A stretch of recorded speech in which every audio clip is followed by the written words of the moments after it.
nome é Carol Jordão, estamos aqui na estreia do programa Cara Carol. E, como no primeiro programa, nós temos o Dr. José Beraldo, de Mogi das Cruzes. Tudo bem, doutor? Olá, tudo bem, Carol? Prazer estar com você. Você não imagina a minha alegria de estar aqui estreando no seu programa, que eu tenho certeza que vai ser um sucesso. Você é muito capaz, muito competente. Muito obrigado. Obrigado à TV Mogi, obrigado a todos. Obrigado pelo convite, viu, Carol? Eu que agradeço a presença e eu também estou muito feliz de ser Deixa a primeira entrevista. Deixa eu mais um pouquinho nessa mão. Obrigado, Carol. Doutor, me fala uma coisa. Agora o senhor está metido, né? É presidente da Comissão dos Criminalistas da Confederação Brasileira, é isso? Isso mesmo, da Confederação Nacional dos Advogados. Enfim, é uma honra muito grande. Fui convidado recentemente, depois de tanta coisa na vida, afinal de contas, mais de 3 décadas de advocacia, no pleno exercício da advocacia, atuando muito nos tribunais de júri, muita coisa, né? Já fui presidente da ordem aqui em Mogi das Cruzes, examinador da ordem dos advogados, e hoje eu só estou atuando nos plenários do júri popular, fazendo sustentação oral Supremo, Superior Tribunal de Justiça, Tribunal de Justiça, enfim, aqui militando com muita vontade e buscando sempre justiça, Carol. E me fala, para quem não conhece a história do Dr. Beraldo, acho que todo mundo está assistindo já te viu em algum canal de TV, que o senhor é bem polêmico, né? Pega uns casos assim da mídia, como você falou agora, mais de 35 anos de carreira, como que o senhor foi galgando até chegar aí a esse ponto que você chegou? Olha, Carol, eu acho que Deus tem um propósito com todos, né? Eu vejo que desde o início da minha carreira, muitas pessoas me procuravam. Olha, doutor, eu tenho receio disso porque fulano tem medo de um juiz, ou tem medo de um promotor, ou tem medo de um tribunal, ou alguma autoridade. Não, eu sempre disse que o advogado ele é indispensável à administração, à aplicação da justiça. Não há hierarquia entre advogado, juiz, promotor. O advogado ele tem que ser destemido, ele tem que fazer a justiça acima de tudo. Quando encontrar com a lei e a justiça, despreze a lei e aplique a justiça. Então são vários casos, né, Carol? Hoje, no cenário nacional, quantos casos? Casos tristes, por sinal, mas nesses casos onde nós buscamos, conseguimos justiça. Recentemente o caso da Eloá Lindenberg, né, aquele cárcere privado, 4 dias, 4 noites, um júri que demorou 5 dias e 5 noites, né? Caso da menininha do jet ski, que nós tivemos vitória. Que inclusive está escrevendo um livro, né, sobre esse caso. O livro já está pronto. Já está pronto. Nós vamos publicar, é o jet ski assassino, né? Enfim. E o outro recentemente, agora, esse caso, infelizmente, onde essa tragédia, no dia 6 de junho, tirou a vida de 17 universitários e o jovem motorista que morreu como herói nessa tragédia do ônibus da estrada Mogi-Bertioga, onde todos os jovens sonhavam e tinham um futuro brilhante. Enfim, então são todos esses casos que vêm nos procuram, Carol. Por quê? Porque eu faço da minha advocacia um sacerdócio. Eu luto mesmo pelo direito, eu busco justiça. E vários outros casos, né, Carol? E aí fica polêmica, fica a mídia quer saber, e eu gosto da mídia, sim, porque a mídia é a primeira fiscal de tudo, é o que mostra para o público realmente o que está acontecendo. E é bom, eu estou até emocionado, estou engasgando, ter no primeiro programa com a Carol, você não imagina a honra. Imagina. Acho bonito quando o doutor fala dos casos, porque geralmente quando fala advogado criminalista, dá a sensação que advogado criminalista só defende bandido. Né? E não é o que a gente está vendo. O criminalista é para defender dos crimes. Carol, eu costumo falar para meus alunos, a toga e a beca são irmãs gêmeas. Ou seja, o advogado criminalista ele não defende o pecado, ele defende o pecador. Né? Então, todos aqueles que são processados têm o direito sagrado de ter amplitude de defesa. Se não tiver um advogado constituído para a defesa, não tem tribunal, não tem justiça. Ou seja, um país democrático ele tem que ter justiça, justiça livre, né? E o livre direito de expressão, enfim. E a Constituição Federal consagra a amplitude de defesa. É por isso que todos têm o direito de defesa. O pior carrasco, o maior criminoso da nação, ele tem que ter o direito de defesa. É o direito do devido processo legal. É o direito constitucionalmente assegurado. E que época da sua vida que você parou e falou, não, eu quero ser advogado criminalista? Que teve algum acontecimento especial assim que fez você querer seguir esse caminho? A mamãe disse que quando eu nasci eu não chorei, eu nasci rindo, sabe? Eu nasci alegre. E eu sempre quis ser advogado. Eu me lembro, tempo que era moleque, a gente jogava bola, brincava, né? Eu tive uma infância muito bonita no Alto do Ipiranga, e ali eu fui criado com os Jafé. O Jafé da família Jafé, que era dono da siderúrgica, né? E construiu o shopping, enfim. Os amigos dele eram muito ricos, nós éramos da família pobre, né? Então eu via tudo aquilo ali e eu falava assim, um dia eu vou ser doutor. Eu queria ser doutor, né? E eu me lembro que eu já fiz concurso para magistratura na década de 80, eu cheguei a passar nas primeiras fases e não continuei. Eu não continuei por quê? Porque eu vi que era advocacia mesmo, que eu queria e sempre quis. De modo que, eu não sei, eu amo ser advogado, gosto de ser advogado e lutar. Uma advocacia limpa, cristalina, transparente. Porque eu costumo dizer, sabe, Carol, o bom advogado ele não precisa ser temido, ele tem que ser respeitado. Analisando essa situação do Brasil que se encontra hoje em dia, quanto à violência, tudo isso, nos últimos 30 anos, cresceu em média 127% os homicídios, que dá mais ou menos 1 milhão de homicídios. Qual a sua opinião sobre isso? Você acha que é falta de lei, que as pessoas estão esfriando? Existe um culpado ou não existe um culpado? Como advogado, o que você acha sobre isso? Carol, cara a cara, tá vendo? Cara a cara, Carol. Eu acho que o problema no Brasil não é falta de verba, é falta de vergonha. Nós temos autoridades frouxas, existem leis aí, entendeu? Tem muitos casos onde o promotor de justiça poderia e deveria ser mais rígido. Há casos em que os juízes deveriam sim tirar a espada de Ering, que é a deusa da justiça segura, que é para cortar a cabeça da Hidra, fazer justiça mesmo de verdade. Há casos em que muitos criminosos têm a liberdade provisória, enfim. Eu vejo hoje, por exemplo, o presidiário, ele custa R$8.000 por mês, o preço comum para o Estado. Então bastaria criar sistema penal agrícola, colocar os presos para trabalharem, indenizar as vítimas, né? Dar menos regalia, mas evidentemente que o sistema prisional é para reabilitar, não é um sistema penal de pena, de castigo, e sim ressocialização. De modo que o que eu vejo nesse país... Qual que era mesmo a sua pergunta, de entender como é que era o que você quis?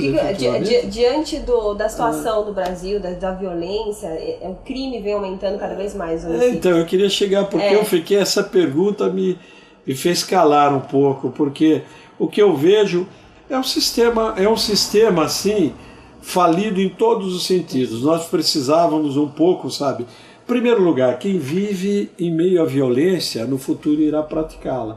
Uma criança hoje, nós não podemos deixá-la na rua. A criança precisa de período integral numa escola, principalmente as crianças menos afortunadas, né? Colocar período integral, dedicação, final de semana, ou os finais de semana, abrir as escolas, natação, terapia, laborterapia, muita coisa para educar as crianças, não é verdade? O que você pode exigir? Sabe por quê, Carol?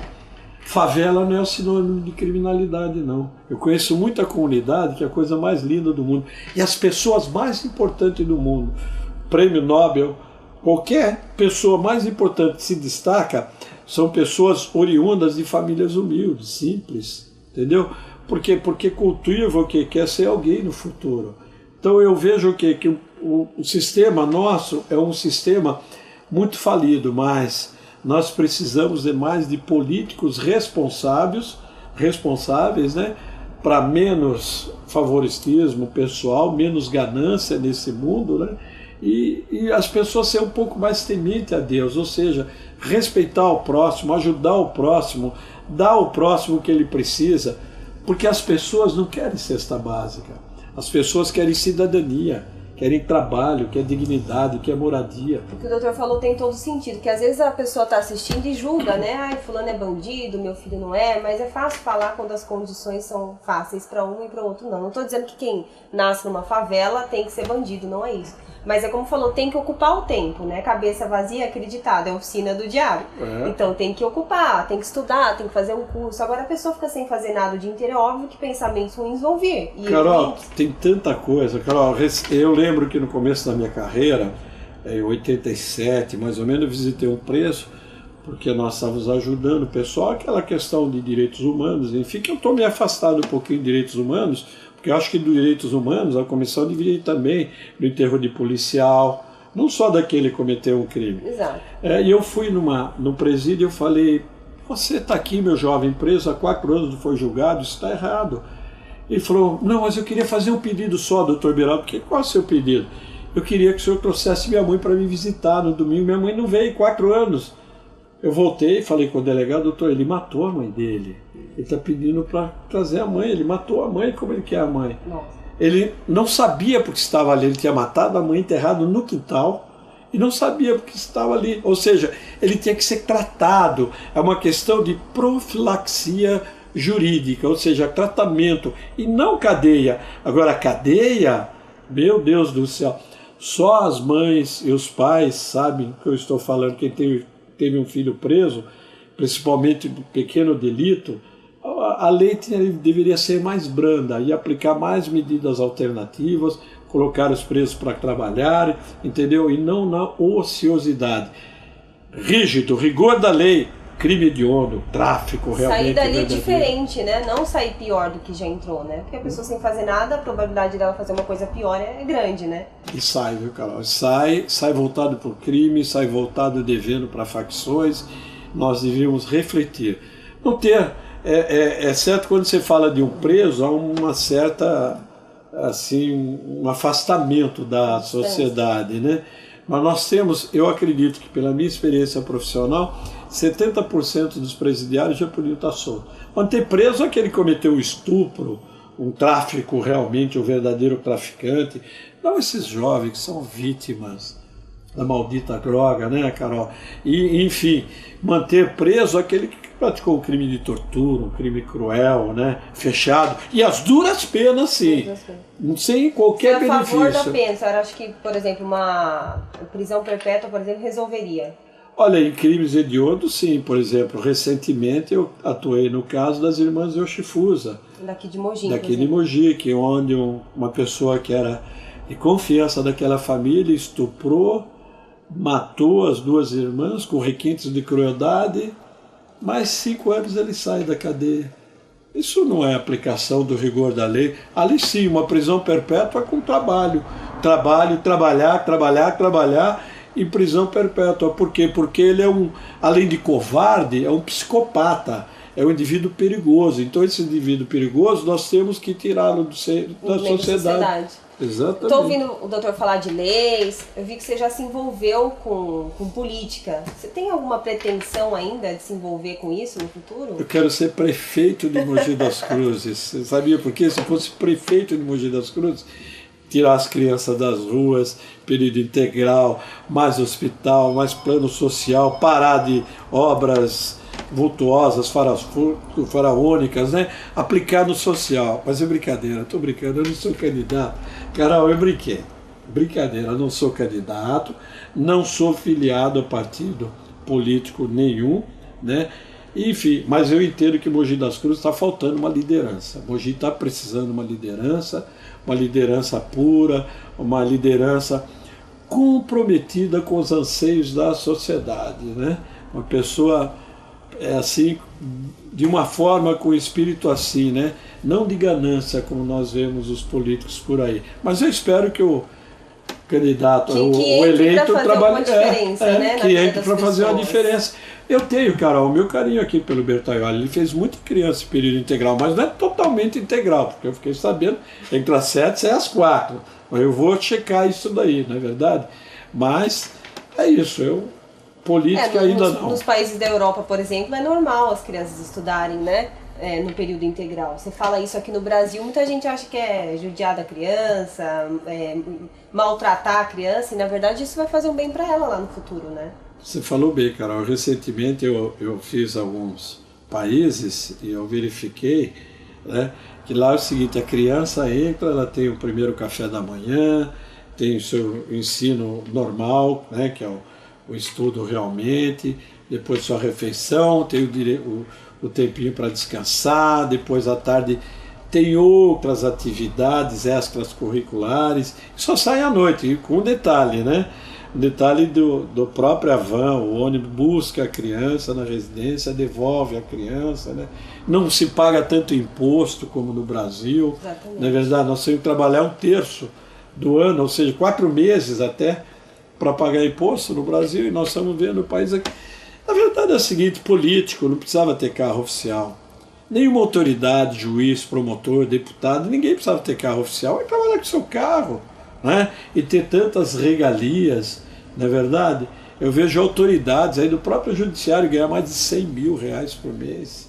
Vejo políticos ganhando mesmo tanto. Na verdade, isso é uma desigualdade, considerando o salário mínimo, né? Isso é desproporcional, isso não é justiça. Fora que a pessoa não tem escola, não tem saúde, não tem nada, o salário que ela ganha mal dá para comer, né? Que é o salário mínimo que a maioria das pessoas ganha. Então, você tem uma pessoa que está comandando essa sociedade ganhando 100 mil, como o doutor falou, é no mínimo uma tiração de sarro da cara da sociedade, né? Porque a pessoa não precisa de 100 mil para ver. Quem precisa são aquelas pessoas que necessitam. No mínimo de uma escola, de uma saúde, não é? Eu não estou falando nem de luxo, eu estou falando do básico para viver. Doutor, a gente está falando aqui de criminalidade e hoje virou moda esse negócio de ostentar coisas ruins. Então, hoje em dia não tem mais esse problema. Eu roubei, eu tenho um carro importado.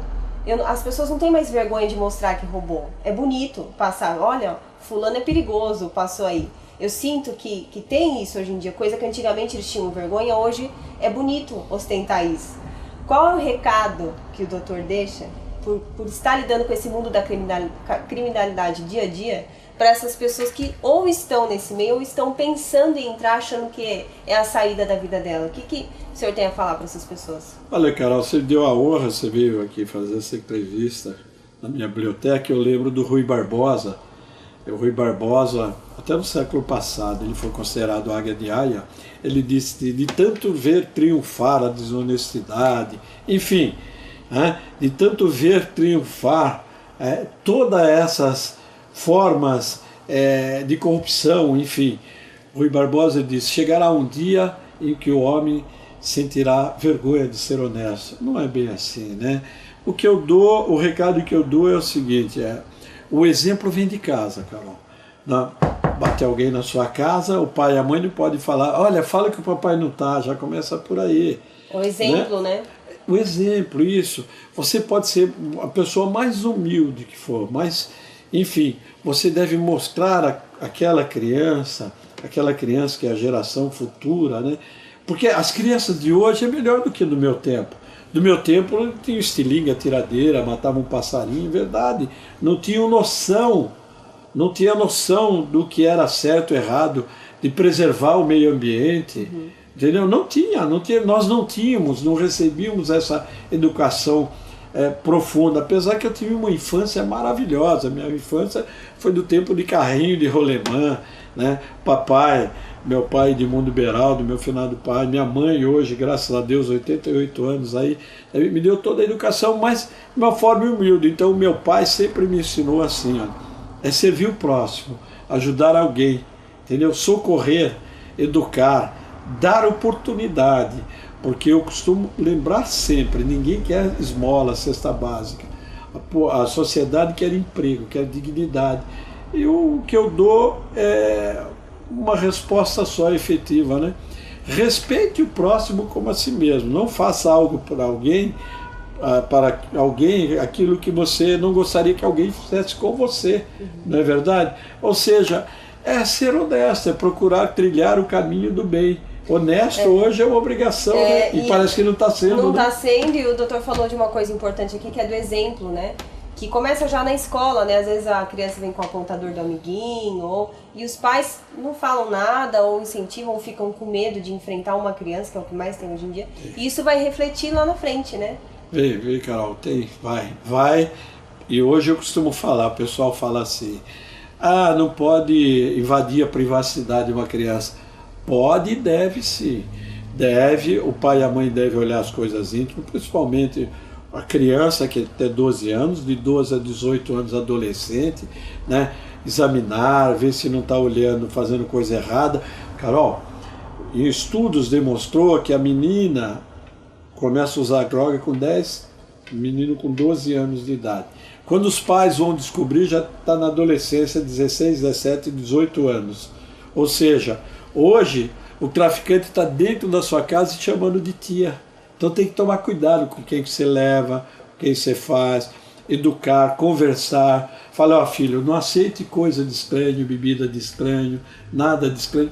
Conversar, exaurir o diálogo. E o que uma coisa assim para lembrar, que eu vejo muito nos dias de hoje, é que os pais de hoje eles são meio leigos em relação a computador. Muitos não sabem o que é isso, o que é a internet. E às vezes ele fala, não, meu filho não sai, meu filho fica ali no quarto, no computador quietinho. Mas ele não sabe que aquele computador é a porta para tudo que tem na rua e pior, e mais ainda. Ele tem acesso a traficante, ele tem acesso a tudo, não é? É verdade, a nossa legislação, Carol, está casada. Nós não temos a definição de um crime cibernético.